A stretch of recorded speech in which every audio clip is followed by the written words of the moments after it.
बहुत ही अच्छा क्वेश्चन है, question number 5।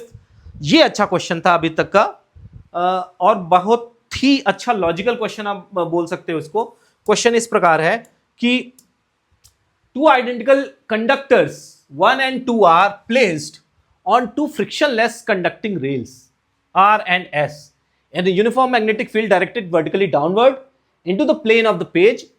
If conductor 1 is moved with a velocity, constant velocity in the direction as shown in the figure, the force on conductor 2 will be along. तो conductor 2 में क्या force लगेगा, इससे पहले जानने की कोशिश करते हैं। हमारे पास दो रूल होते हैं, आपने सुना होगा फ्लेमिंग राइट हैंड रूल एक होता है, एक होता है Fleming left hand rule. Right hand rule बताता है इंड्यूस करंट के बारे में। तो फ्लेमिंग राइट हैंड रूल क्या बताता है? इंड्यूस। इसको आप ऐसे याद कर सकते हैं, F B I. F for force या फिर direction of motion, B for magnetic field, I for induce current. तो इंड्यूस करंट निकालना है तो राइट हैंड आप निकालिए और अपने थंब को, फोर फिंगर को और मिडिल फिंगर को म्यूचुअली परपेंडिकुलर स्ट्रेच करें तो एफ ये फोर्स या फिर मोशन की डायरेक्शन बताएगा, बी मैग्नेटिक फील्ड की, आई करंट की। तो देख लेते हैं भाई, मैग्नेटिक फील्ड भाई क्रॉस है, तो क्रॉस का मतलब होता है अंदर की तरफ, तो मैग्नेटिक फील्ड अंदर जा रहा है, ठीक है। अब फोर्स जो कि मोशन है, कांस्टेंट वेलोसिटी से इस डायरेक्शन में जा रहा है, तो कांस्टेंट वेलोसिटी से इस डायरेक्शन में जा रहा है तो एफ की डायरेक्शन हमें वो करनी पड़ेगी, वेलोसिटी की डायरेक्शन वो करनी पड़ेगी।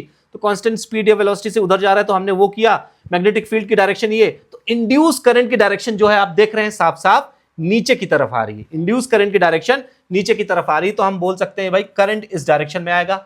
अब जब करंट इस डायरेक्शन में आएगा तो आर और एस जो है कंडक्टिंग रेल है और ये लूप बनाएगा, ऐसे करंट जाएगा, फ्लो होगा, फिर ऐसे जाएगा करंट, फिर ऐसे जाएगा। तो जो दूसरा वाला कंडक्टर है, सेकंड कंडक्टर है, तो सेकंड कंडक्टर में डायरेक्शन करंट की जो है ऊपर की तरफ रहेगी। इससे हमें ये फाइंड आउट कर लिया हमने कि सेकंड जो कंडक्टर है उसमें जो करंट की डायरेक्शन है अपवर्ड है। अब सेकंड कंडक्टर जो है वो मैग्नेटिक फील्ड में रखा हुआ है किसी, और फ्लेमिंग्स लेफ्ट हैंड रूल आपने पढ़ा ही होगा कि जब भी करंट कैरिंग कंडक्टर किसी मैग्नेटिक फील्ड में रखा रहता है तो उसके अंदर एक फोर्स इन्फ्लुएंस होता है, फोर्स लगता है, तो उसको निकालने के लिए हमारे पास फ्लेमिंग्स लेफ्ट हैंड रूल है।